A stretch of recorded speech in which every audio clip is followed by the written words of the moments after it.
leremos do Evangelho de Lucas, o capítulo de número 10 e o versículo de número 19, é um texto que mexe muito com o meu coração.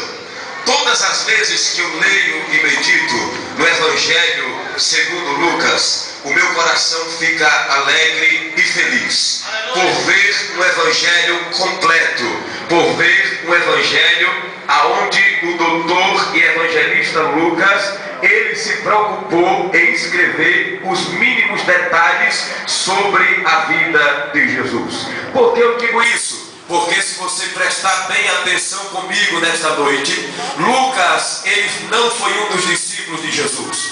Lucas, ele não foi um daqueles homens que estavam ao lado de Jesus, vendo, presenciando os milagres de Jesus. Não, Lucas, ele não viu Jesus, ele dá ordem ao cego e o cego voltar a enxergar. Lucas, ele não viu nada dessas coisas. Lucas, ele não viu Jesus ordenar ao surdo ouça e o surdo ouvir. Não, Lucas, ele não contemplou Jesus pegar lodo na terra e colocar nos olhos do cego e dali em diante o cego ver com os olhos que Jesus renovou. Não, de maneira nenhuma. Lucas, ele não vivenciou nada desses milagres. Lucas, ele escreveu um evangelho às escuras. Lucas, ele escreveu um evangelho de ouvir alguém falar. Para vocês entenderem bem o que Deus ele tem para as nossas vidas nessa noite, quando Paulo estava prestes a morrer, há 2 meses da sua morte,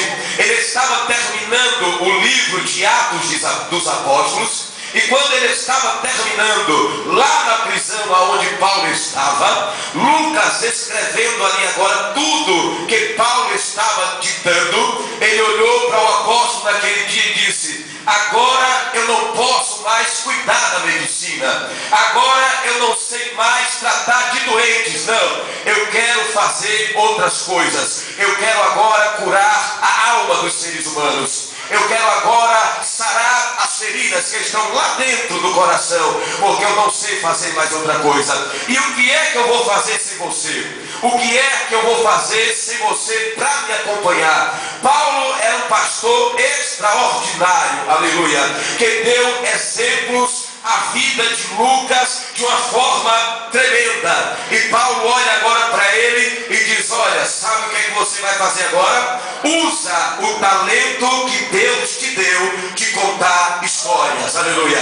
Diga para o seu irmão nesta noite: use aquilo que Deus te deu, aleluia.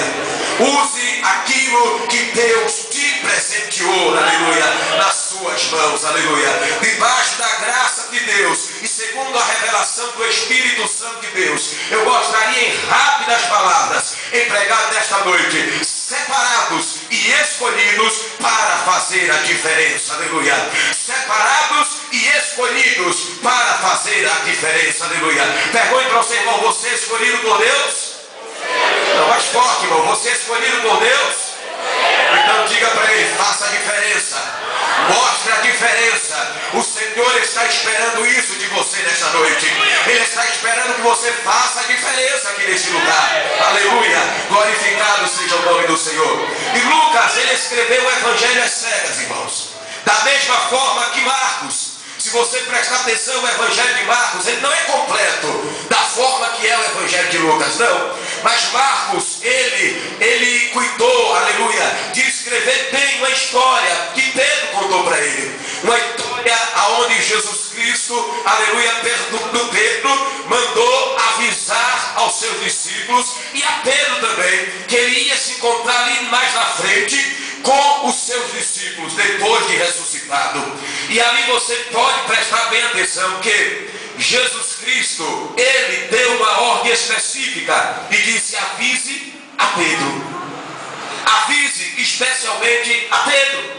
Jesus, ele estava dizendo: avise a Pedro que a promessa está de pé, avise a Pedro que eu não desisti dele, avise a Pedro que sobre esta pedra eu ainda vou edificar a minha igreja e as portas do inferno não vai prevalecer contra a minha igreja, aleluia. E se você prestar atenção, Marcos, ele foi categórico em escrever essa história. Você não vai encontrar em outro evangelho de forma nenhuma. nenhuma. Da mesma forma que Lucas escreveu o Evangelho às escuras, Marcos também escreveu. E Lucas, depois que Paulo despediu ele saiu, voltou pelas ruas, voltou pelas vielas, voltou pelas casas de onde ele tinha passado e começou agora a escrever e a narrar